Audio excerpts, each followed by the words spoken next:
Jadan Baugh, the meeting was Christmas Eve, so last Wednesday, right? They Yep. went there. It was Chris Foster because he got announced, I believe, the day before. And it was Chris Foster, Buster Faulkner, John Summerall, like the whole offensive staff pretty much went to Jadan Ball's house up in Georgia and his family, and like had a sit down meeting with him. Now, no one really got any insane insider, reports or inside news about the entire thing. The only thing was John Summerall on Christmas Day just posted a gator emoji. What does that mean? I don't know. Because they went there Christmas Eve kind of evening, you know what I mean, toward the end of the day. So people are kind of speculating. I'm not looking too into it, but I think it is weird because nothing else happened, right? There wasn't a commit. There wasn't a transfer commit. There was really nothing going on, and it was Christmas Day. So it's kind of interesting that he, threw out that emoji there, and that's just that's the only thing that we've kind of gotten out of the whole situation, and we don't even know if there's a correlation regarding the two things there. The Gators have not been pursuing, by the way. There's been no running back names that have jumped out at all. Like there's some guys that we're going to talk about in a little bit, some receivers, some safeties that the Gators have been trying to target, but there has not been a single running back that, at least from what I've been seeing, that the Gators are like kind of reported that Gators Online or some of these other people, Gator Zone has been Gators. I don't even know if Gator Zone's still even a thing, but some of these I remember Gator Zone. I Dang. don't even know if they're still out there, but I know that they've kind of drop all these articles and stuff talking about the guys that the Gators are going after, and there has not been a single running back, I don't believe, that has been up there. That's a good sign. The bad sign, like EJ just stated, though, is Texas has lost like all of their running backs. If you're Texas, do you go full send on Jadan Baugh now? You have Juluk, his old coach that they have obviously a relationship, and they've been tampering. So if you're Texas, you're kind of desperate now to get a running back. But here's the thing, EJ. If you lose all your running backs, do you spend all that money on a running back, or do you want to just kind of spend 800 on this guy, 500-600 on this, whatever it is, you know what I mean, and get multiple guys that you could get for Jadan Baugh, multiple quality guys you can get for Jadan Baugh, because in totality, EJ, there's a shit ton of running backs right now in the portal. It's crazy. Like, there's a lot of Yeah. guys out there right now. A lot of running backs have been entering the portal. And so if you're Texas, you can go get 3 guys for the price of 1 if you really wanted to. So that's what I'm curious about. I mean, that's what I would do personally, because as good as Jadan Baugh is, I don't care if we're talking about prime Adrian Peterson right now in college football. If he gets hurt, you're screwed if you don't have any quality guys that back him up. You know what I mean? And Jadan Baugh, we haven't seen any major injuries with him yet, but all it takes is one bad injury that he's out for 5 weeks, or even the season, and then you have no one behind him. What would you do in that position? Would you get Baugh, or would you get multiple guys for kind of the same price? Pretty much the reports are out that, UF has put significant upgraded NIL package together for Jadan Baugh. They put it on the table, and it's in the area of double what he was making last year. This signals a willingness for us to really, hey, we're acknowledging that you're a star, irrespective of the fact that you're currently a Florida Gator. We're acknowledging the fact that the market sees you as probably the top running back in the SEC right now. So that's out there. Um, I would say that we definitely want to retain Jadan Baugh, just like last week. We talked about the number one reason being he's our best player on the roster. When you're a program that starts losing the best player that you have on your roster, now you really have you've got some issues, I think. And I think Jadan Baugh being the number one player, not only on our roster, but in the portal at that position, will be a huge get for us. I think running the football is something that Buster Faulkner and John Summerall want to do. It is the most strategic thing any football team can do is if you can run the football, put your head down, put your cleat in the dirt, hand it off, and pound it for 3-4 yards a carry, and the other team can't stop you, that is the most strategic offense you can have. And Jadan Baugh, the question is, if we want to have an offense that can lean on the run, and then in the fourth quarter, we are just wearing people out, what are we willing to do to have the leading running back to do that? Now, Jadan Baugh also, the thing I love about him is the guy's built like a tank, low to the ground, very strong legs, thick legs, very short thighs. And that's important when it comes to injury prevention. I have a degree in public health and we do sports injury epidemiology. So these are correlations. When you look at people like, I don't know if you remember Marcus Lattimore, who was a top running back at South Carolina, Adrian Peterson, top running back at Oklahoma. These guys were like 6'2", 6'3", very long thighs, the from the hip to the knee. And when you have very long thighs like that, you're very injury prone as a running back because you're going to get hit in your knees and you're going to get hurt. Jadan Baugh, that doesn't happen with him. You hit him in his hip because he's so low to the ground, and then he's very powerful. He runs his running style imposes injury on the defense as opposed to the other way around. So he's a guy that you can say, okay, we're definitely going to put money down because he's not going to get hurt. I mean, injuries happen, it's all random, but I'm just saying from a body type, physiological standpoint, the guy's, you can, put your money down. You got other guys like on our team, Mizell, who hit the transfer portal, Eugene Wilson, which we'll talk about. These guys, skinny, small, flimsy, very short, skinny legs. You touch them, they're out for the season.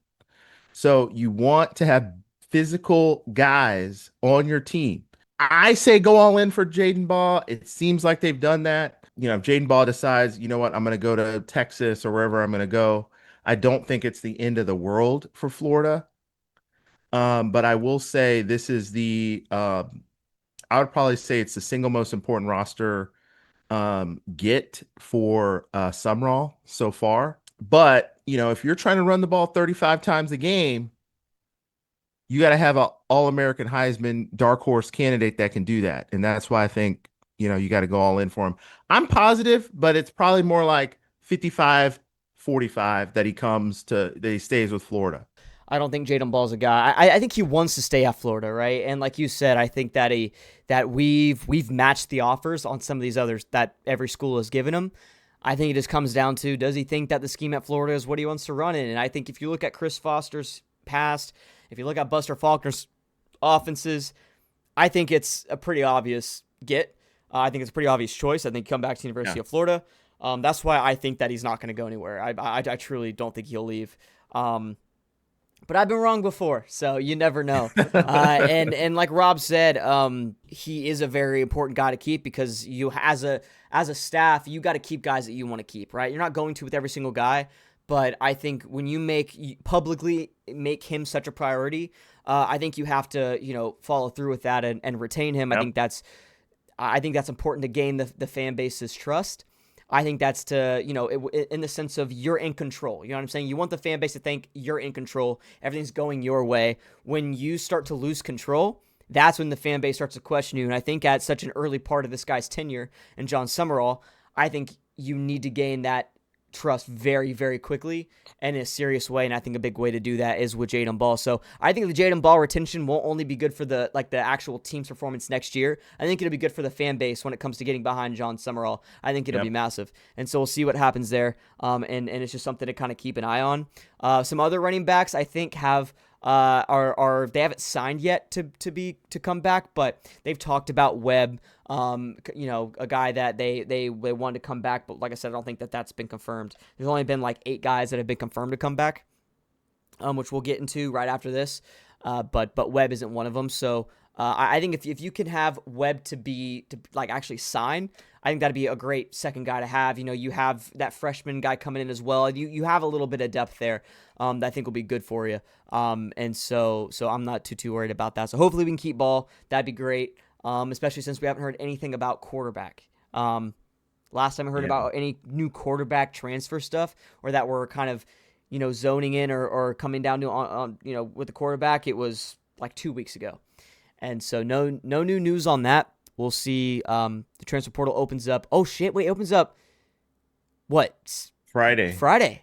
Oh, my God. All right. So next week, man. Yeah, next next Sunday, EJ, when we do the pod, it's gonna get crazy. There'll be a lot of news, man. So be ready for that, guys. It's gonna be a fun week next week. A lot of news going on, probably during the podcast itself as well. And so we'll go live talking about that. And I'm sure day one EJ will know about Jaden Ball. I really do. I think like day one, if he's going to leave, he's just waiting to legally announce that he is going. Do you know what I'm saying? Like I think it's going to be a kind of out of nowhere, I'm leaving, or it's just going to be like I'm coming back. So Yeah. we'll see, man. That first day we're going to know. I truly think no matter what, though. So keep an eye on that. I think we'll, hopefully get whatever quarterback we're going after. Hopefully that's kind of a day one thing as well because we need a quarterback. I don't want to wait until the next window. I want a quarterback now. Even if it's the backup for Georgia, I don't care. I want a quarterback to kind of ease my stress and anxiety a little bit for sure. BJ, any last things you want to say about Jaden Ball before we move on to just the portal in general? I was trying to look up like, what is his NIL offer, right? Um, like what is the going rate? Because obviously quarterback, I'm seeing $4 or $5 million, for quarterbacks. Now, when you look at on three running back valuation for top running backs, they say Jeremiah Love from Notre Dame, we love him. $1.6 million is, you know, the ballpark for him. It's crazy. I mean, can you believe we were talking about this like in 2008? Like I'd be freaking, what the hell are we doing? So Baugh is likely in that range. So we'll see what happens. I also think the plan to get Baugh to the NFL is also something that's on the table. And how confident he feels in his future. Um, but just know, unlike DJ Lagway, who took a lot of criticism on social media from Florida Gator fans, um, I'd probably say 99% of the social media chatter regarding Jaden Baugh from Florida Gator fans has been positive. So that is a huge, huge,